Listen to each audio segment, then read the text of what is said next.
Good afternoon. This afternoon we're going to see that there is evidence for God everywhere. That there is evidence for God all around us, and all we have to do is look for it. You see, God has left his fingerprints everywhere on the world that we live in, and all we have to do is look for them, and all we have to do is find them. And it's not even very difficult to find God's fingerprints. It's not very difficult to find evidence for God. It is all around us in the world we live in. So this afternoon we are looking for evidence that God exists. And I've got a question. Now we start with the younger. Do we know who this is? You know who that is, Joshua? It's a famous detective. Listen to Uncle Andrew. Right. All right, yeah. Okay, I thought you might know who that is. So that's Sherlock Holmes. He's a really, really famous detective. And we're going to be, a bit like Sherlock Holmes, we're going to be looking for evidence. And we're going to do this by observing and asking a question. We're going to look at we're going to look at nature, we're going to look at the creation, and we're going to ask a simple question. Here's the design. Where's the designer? But before this, I just want to put in a contrast. So I am a mechanical design engineer. That is my job. My job is all about design. Me and my team, I lead a team of engineers. Every day of our working week, we are focused on design. We are very familiar with design. And when we're designing something, the one thing that we try more than anything to eliminate is chance. As design engineers, we don't want chance. We want things to do exactly what we've asked them to do. We don't like chance. We try to eliminate chance. And the design process goes something like this. Our company says we want this new machine or new mechanism, and we have a think about what they want, and we come up with some ideas of how it might work, and we test, and we make those ideas, and we test them, and whichever one works the best we use. It goes something like that, and through that whole process, we try to eliminate chance. We want it to do exactly as we want it to work, exactly as we designed it to do. Now this is a Spartan 360AB. Now you may not have no clue what one of those is, but it's a machine that I created.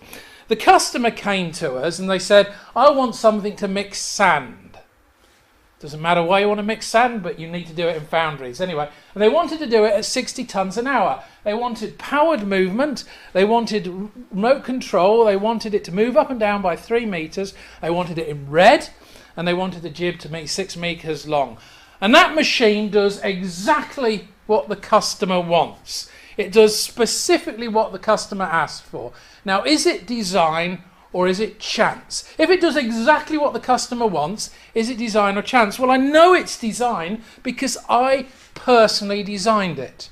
I designed that machine, and that's a snapshot from my computer when I was designing. So I know that that machine that does exactly what the customer wants came about because it was intended, because it was designed by me to do exactly what the customer wants. So if that's the case with sand mixers or bridges or cars or any other object like that, why would it be any different when we look at the natural world?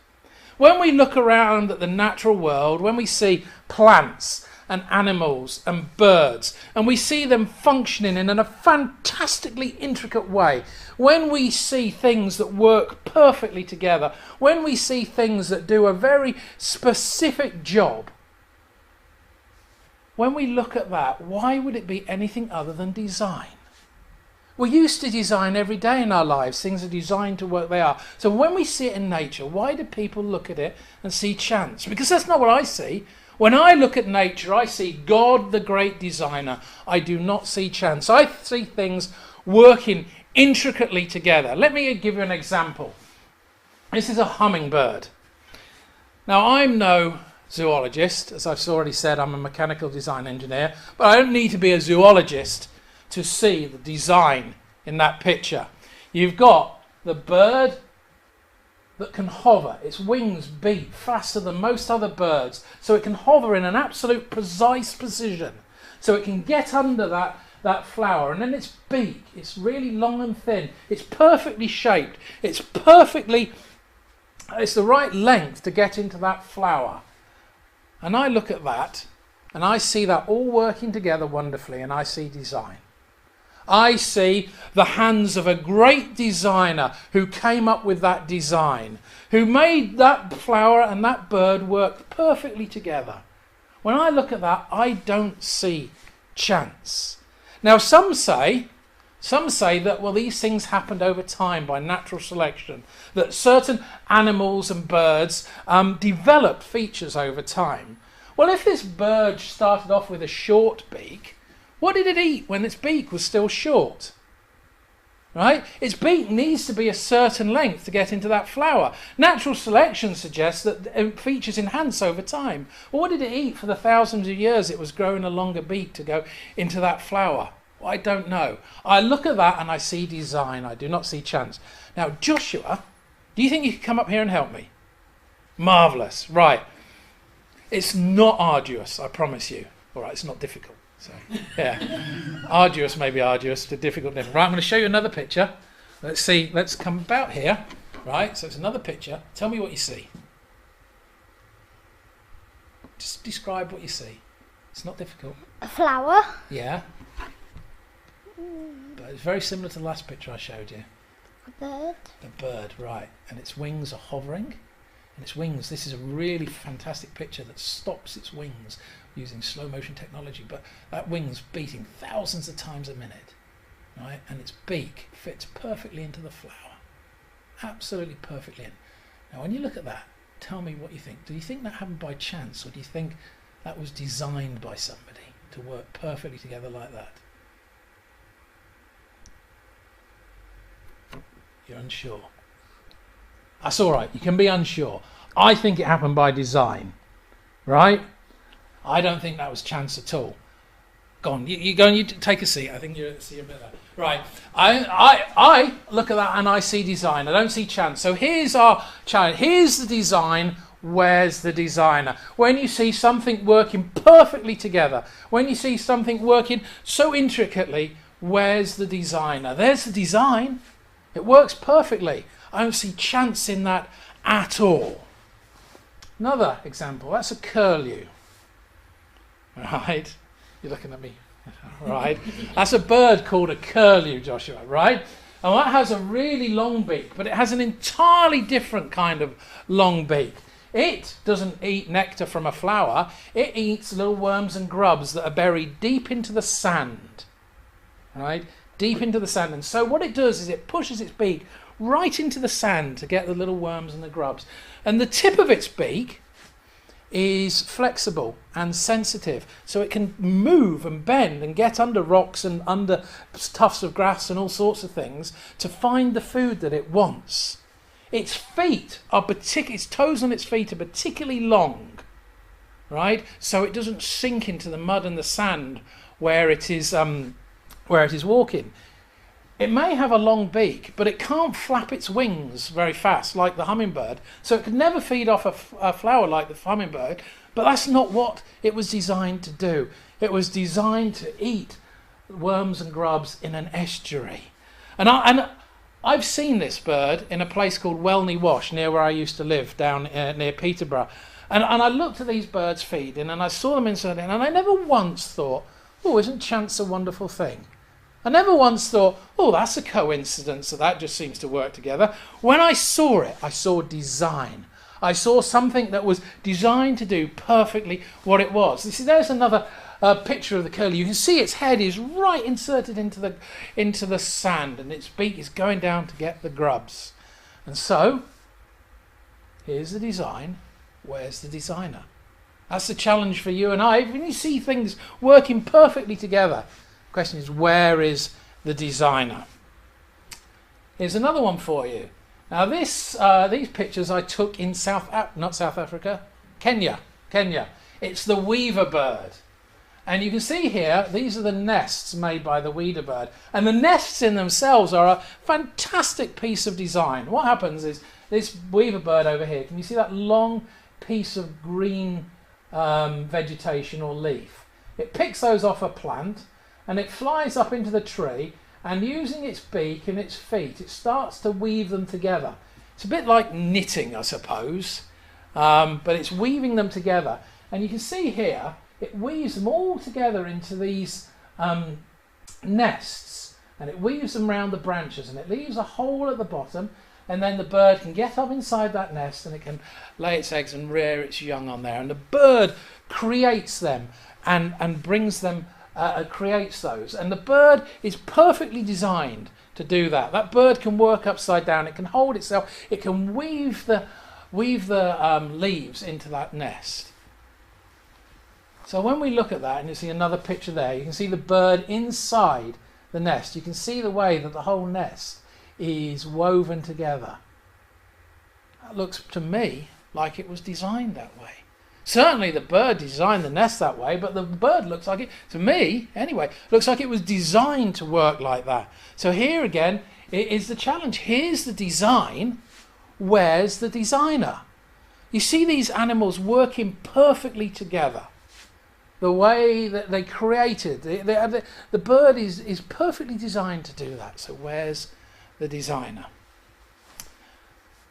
This is me flying a golden eagle by the name of Samson, and it was an absolute privilege to do that. When you are up close and personal to a golden eagle like that, you really get a sense of the power and just the sheer power and elegance of it. And we're down in Cornwall. We're on the cliff tops. You can just see the sea behind me, and the wind's blowing in over the cliffs.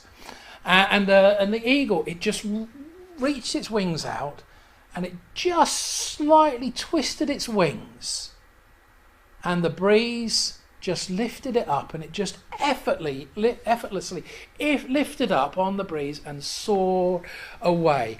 And like I said, it was a true privilege to see that and to feel the strength of the talons on your hand. Good job you had a thick leather glove on, or you'd have really known about it.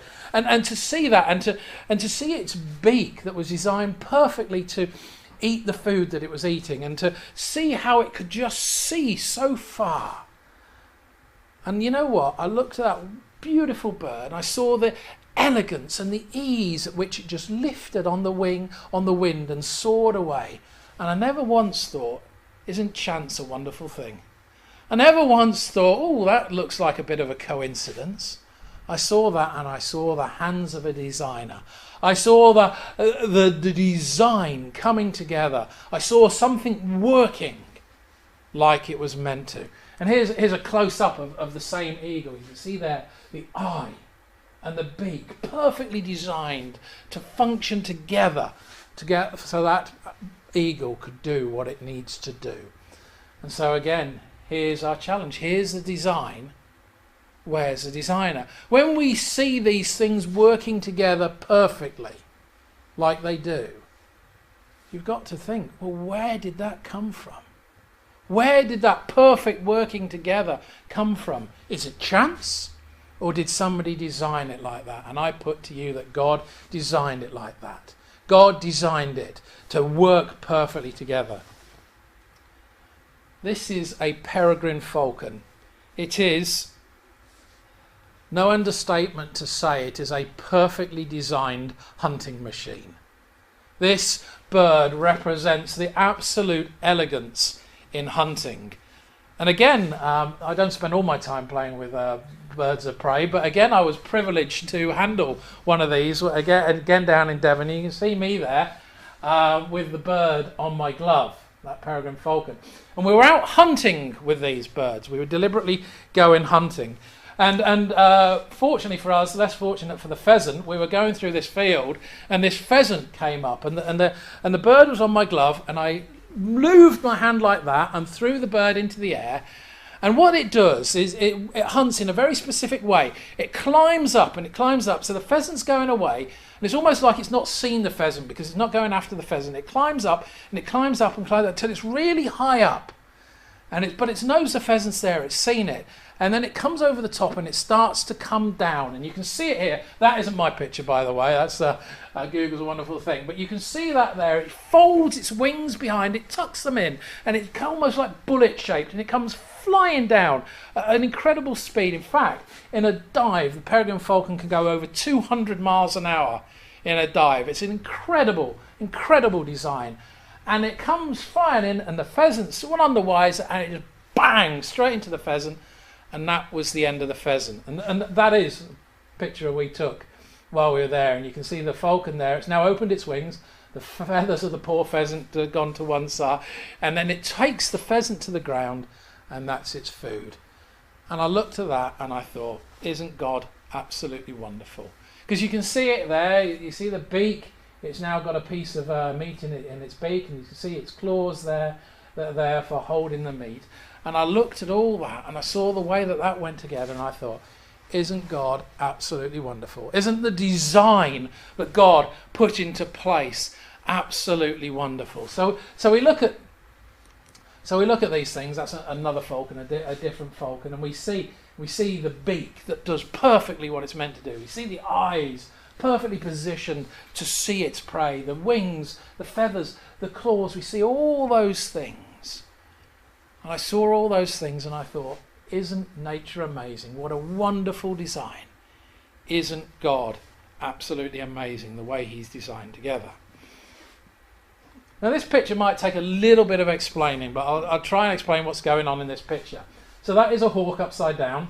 That's the lad, can't remember his name, but he was flying the hawk off a lure, and this is the lure. And what you do is at the end of the lure there's a piece of meat or something which the hawk wants, and you swing it round your head like that, and somebody launches the hawk, and the hawk comes towards you, and as you're swinging it around you try and fool the hawk by putting it in different directions. And the precision at which the hawk flies or the falcon is absolutely phenomenal. You could feel it as you're swinging it. It was coming past us, and it was just touching us with the edge of its wings as it went past us. It's the precision at which it flew was absolutely amazing. And at this point, the little lad, he was just trying to confuse it. He was going like this, and then he threw it up in the air. And in an instant, the hawk that was coming at falcon, rather, that came in like that, just went like that, inverted, went upside down, and smack, hit the lure, bang, in midair. And I saw all that and thought, isn't that a wonderful design? I never thought, oh, that's a chance, that's a coincidence that it's able to work like that. I saw that all and thought, isn't that absolutely fantastic? So here's the design. Here's something that functions perfectly together, that does everything that it's meant to. So where's the designer? Where's the creator? Where's the person that put this wonderful design together? You see, nature screams design. The world that we live in screams design. When you look at the world and you see those things functioning together, it says design. It never says chance.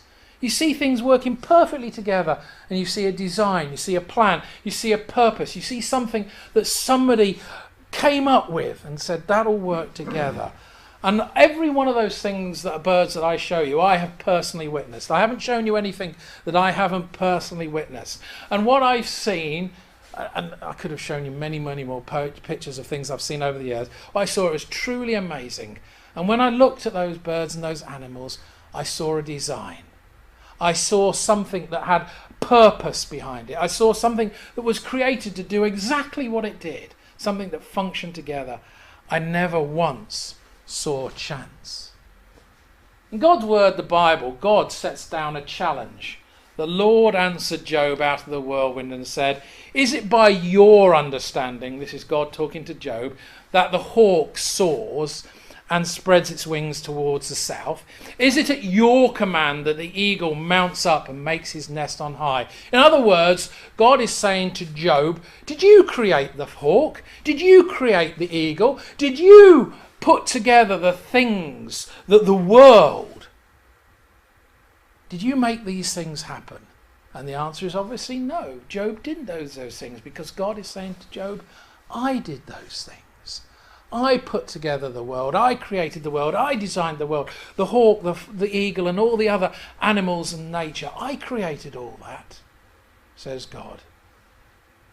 See, the simple truth is that God's fingerprints are everywhere in the world that we live in. God's fingerprints are all over the world we live in, and all we have to do is look for them. Another design, but one of a slightly different type. God's Word, the Bible. Over 1 million words. 66 books, 40 or so authors, written over hundreds, if not thousands of years, yet it has one consistent message. It fits together perfectly. It never contradicts itself. It lays out God's plan and purpose from the beginning to the end. It has stood the test of time over thousands of years. And you can see from the marking and the notes that I put in there, you see I've marked where it links together. And you can see in that marking the precision and the accuracy of God's Word. And so when we look at God's Word, when we see the way that it works together, when we see that design, we are forced to ask the question, well, here's the design, where's the designer? When we look at God's Word and we see all that, that's the obvious question. Where's the designer? And it is, of course, God. You see, the simple truth is that God's design and God's fingerprints are everywhere. They're all around the world that we live in. And all we have to do is look for them. And I am flabbergasted. I really am flabbergasted. I can't understand it when people look at the world that we live in, when they look at nature, when they look at creation and say it happened by chance. It happened over a long period of time. I spend my whole life in design. And I know the difference between something that was designed and something that came across by chance. And I look at the world we live in and I see God's design. I see God's handiwork. I see something that God put together for you and I to see. So the simple truth is that God's design, God's fingerprints are everywhere. So what are you and I going to do about that? Thank you.